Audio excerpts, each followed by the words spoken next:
श्री स्वामी समर्थ. नमस्कार. तुम्हा सर्वांचं आपल्या चॅनलमध्ये खूप खूप मनापासून स्वागत आहे. आता आषाढ महिना सुरू झालेला आहे.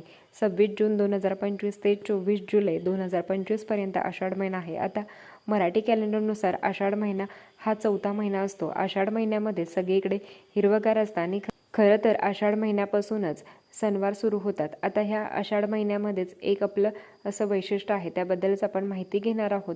तर या आषाढ महिन्यामध्ये काय सेवा आहे जी तुम्हाला चुकवायची नाही आहे, आपण आजच्या व्हिडिओमध्ये बघणार आहोत. तर सगळ्यात आधी आषाढ महिना सुरू झालेला आहे. आषाढ महिना प्रत्येक दिवस अतिशय महत्त्वाचा आहे.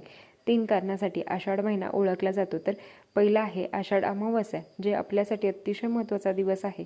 दुसरा आहे गुरुपौर्णिमा आणि तिसरं दिव्यांची आवस म्हणजेच आषाढ अमावस्या. आता हे 3 महत्त्वाचे सण या महिन्यात आलेले आहेत. आषाढ म्हटलं तर सगळीकडे हिरवगार असतं.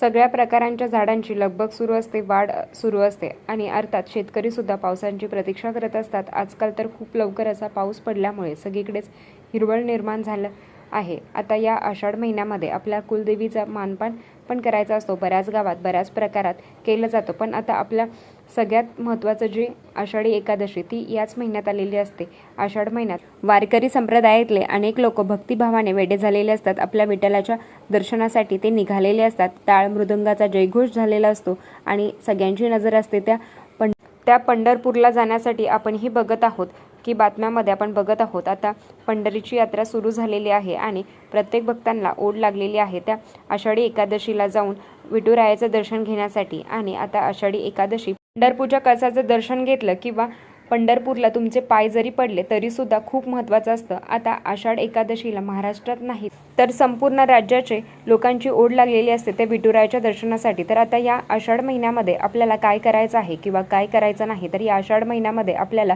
आपल्या कुलदेवीचा मान सन्मान सुद्धा करायचा असतो. आता आपण फक्त चैत्र पौर्णिमा, शारदीय नवरात्र आणि चैत्र नवरात्र ह्याच वेळेस आपण आपल्या कुलदेवीचा मान सन्मान करत असतो. पण खरं तर आषाढ महिन्यामध्ये सुद्धा बरेच लोक आपल्या मूळ पीठावर जातात. आपल्या कुळाचं रक्षण करणारी, आपल्या कुळाचा उद्धार करणारी आई भगवतीच्या चरणी सगळेजण नतमस्तक होतात. आता या आषाढ एकादशी किंवा ह्या आषाढी एकादशीचा संपूर्ण आषाढ पौर्णिमेला असो किंवा अगदी महिनाभरात तुम्ही नक्कीच तुमच्या मूळ पीठावर जाऊन दर्शन घेऊ शकता. आता बऱ्याच गावात आषाढ महिन्यात नैवेद्य पण दाखवला जातो. आपल्या ज्या गावाचे जे ग्राम दैवत आहेत, आता बघा मग ह्या आषाढ महिन्यामध्ये जेव्हा तुम्हाला जमेल तेव्हा तुम्ही तुमच्या मूळ पीठावर जाऊन आई भगवतीची ओटी भरावी. प्रत्येक समाजामध्ये मान सन्मान हा वेगवेगळा असतो. तुमच्याकडे जी पद्धत असेल तर ती तुम्ही करू शकता. आपण आता सुट्टीमध्ये आपण आपल्या कुलदेवीला जाऊन आलेलो आहे, पण त्याच्या सवासणी जेवू घालायच्या बाकी आहे. मग जर तुम्ही आषाढ महिन्यामध्ये शक्य असेल तर एक तरी सवासणी आवर्जून घालावी. आपल्या कुलदेवीच्या नावाने खूप चांगलं आहे आणि मुळात तर कुळदेवीसाठी करत आहोत तर ती आपल्याला भरभरून देत असते, आपल्या कुळाचा उद्धार करत असते, कुळाचं रक्षण करत असते. म्हणून या आषाढ महिन्यामध्ये कमीत कमी एक तरी सवासणी तुम्ही जेवू घालायच्या असते. आता या आषाढ महिन्यात खरं तर चातुर्मास आषाढ नंतरच सुरू होतो. 6 जुलैला चातुर्मासाची सुरुवात होते, म्हणजेच आषाढ एकादशीला चातुर्मासाची सुरुवात होते आणि कार्तिकी एकादशीला चातुर्मास संपतो.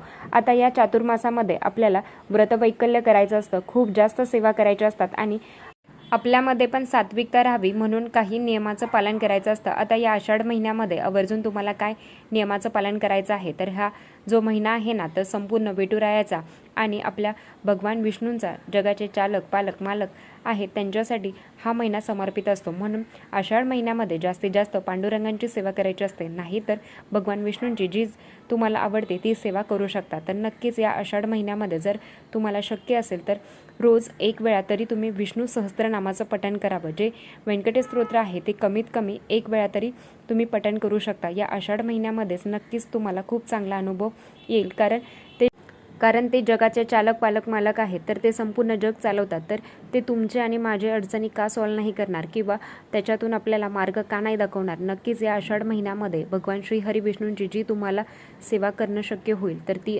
तुम्ही आवर्जून करावी. नाही तर रोज एक वेळा, एक माळ 11 वेळा, 51 वेळा ओम नमः भगवते वासुदेवाय नमः या मंत्राचा मंत्र जप करावा. पण जर तुम्ही रोज विष्णू सहस्त्रनाम किंवा व्यंकटेश स्तोत्रम एक वेळा जरी तुम्ही पठण केलं तर आयुष्यात बघा जे काही अडचणी आहेत, संकट आहेत ते हळूहळू कमी होण्यास मदत होईल. आषाढ महिन्यामध्ये तुळशीला जल अर्पण करणं सुद्धा महत्त्वाचं मानलं जातं.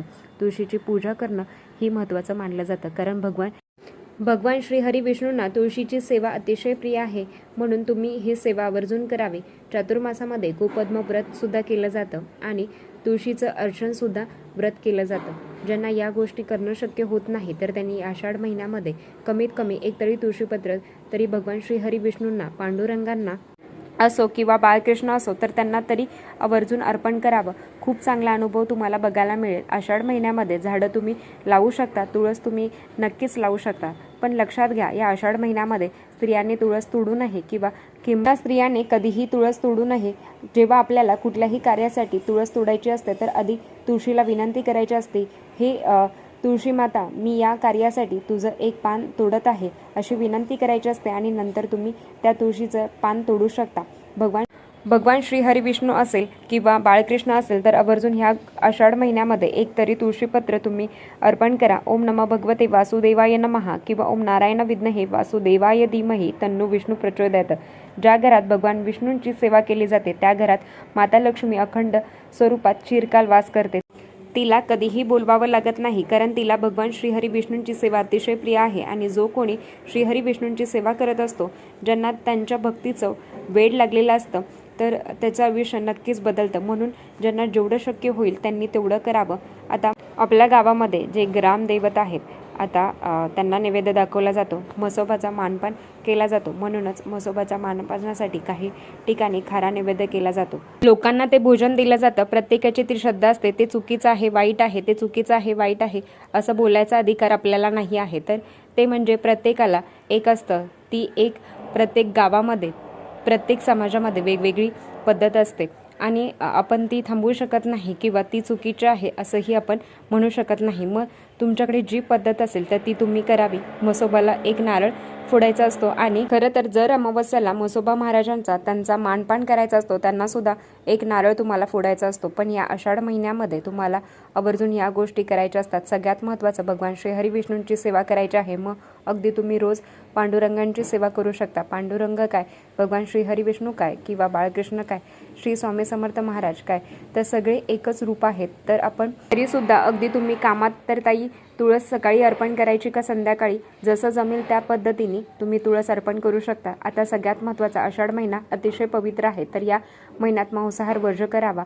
तामसिक वृत्तीचे अन्न ग्रहण करू नये. खरं तर चातुर्मासामध्ये बरेच लोक कांदा लसूणच वर्ज करतात. या महिन्यात हलकं खावं, मांसाहार होणार नाही, मद्यपान धूम्रपान होणार नाही. बऱ्याच वेळा असं म्हटलं जातं की आषाढ महिन्यामध्ये त्या चातुर्मास सुरू झाल्यावरच ब्रह्मचर्य पालन करावं. ज्याला जसं जमेल तसं ते करावं. तुम्हाला शक्य असेल तर तुम्ही करू शकता. आता म्हणजे आषाढपासून ते दिवाळीपर्यंत किमान ते कायमचं बंद करावं. पण प्रत्येकाकडे वेगवेगळी पद्धत आहे आणि आपलं असतं की ताई आम्ही खात नाही, मग आमच्या घरच्यांना खाऊन घातलं तर चालेल का, किंवा ते ऐकणार नाही आहे. महिलांचं पण काही मजबुरी असतात, मी समजू शकते. पण कमीत कमी तुम्ही सेवा करणार आहात तर, कारण आता खूप सुंदर सेवा तुमच्याकडून महाराज करून घेणार आहेत. पण नक्कीच तुम्ही मांसाहार वर्ज करावा आणि घरातही होणार नाही याची काळजी घ्यावी. पण अगदी जर घरातले ऐकत नसतील तर मी तुम्हाला सांगते की त्यांना खायचं आहे त्यांना खाऊन द्या. पण तुम्ही तरी मांसाहार आषाढ श्रावण भाद्रपद जे काही महिने चालू झालेले आहेत तर त्याच्यात तरी तुम्ही मांसाहार वर्ज करावा. आणि श्रावणात तर वर्जच असतो. आता याचं कारण तुम्हाला सायंटिफिकल बघायला गेला ना तर बघा, पाऊस सुरू झालेला असतो आणि प्रत्येकाच्या शरीराची जी पचनक्रिया आहे ना ती मंदवलेली असते. म्हणून तर आषाढ महिन्यानंतर आपण उपवास करतो आणि तेवढंच डबल खातो. तर हे चुकीचं आहे. आपल्या शरीराला सुद्धा याची गरज असते. थोडंसं सात्विकता भोजन घ्यावं, थोडंसं हलकं फुलकं खावं, जेणेकरून आपल्यालाही त्रास होणार नाही. तर मग पचनक्रिया आपली ही मंदवलेली असते. तर कारण वातावरणात थंडावा निर्माण झालेला असतो. तुम्ही बघायला गेला तर बघा, वातावरण खूप आता खराब झालेलं आहे. तर आपण ही आपल्या शरीराची काळजीसाठी तरी आवर्जून करावा. आता काही ठिकाणी असं म्हणतात की नवीन कपडे खरेदी पण करू नये, पण ज्याचा त्याचा भाव आहे, ज्यांनी त्यांनी ते पाळावं. हे चुकीचं आहे, बरोबर आहे, माहिती नाही, पण ज्या गोष्टी सांगितलेल्या आहेत त्या तरी कराव्या. घरात भांडणं होणार नाही, घरात कटकट होणार नाही, याची काळजी प्रत्येक स्वामी भक्तांनी घेतली पाहिजे. खरं तर आता हे मंगळाचं वर्ष आहे, बऱ्याच गोष्टी आपण ऐकत असतो. तुम्हाला एकच सांगेल की महाराजांची नित्यसेवा करा, हनुमान चालीसा पठण करा, डोकं शांत ठेवा, मन शांत ठेवा आणि महाराजांचं नामस्मरण करा. ज्या काही सेवा सांगितलेल्या आहेत त्या करण्याचा प्रयत्न करा. तर आजच्यासाठी इतकंच. आजचा व्हिडिओ इथेच थांबवते. आवडला असेल तर लाईक, शेअर, सबस्क्राईब. परत भेटूया अशाच नवीन व्हिडिओसोबत. तोपर्यंत धन्यवाद. श्री स्वामी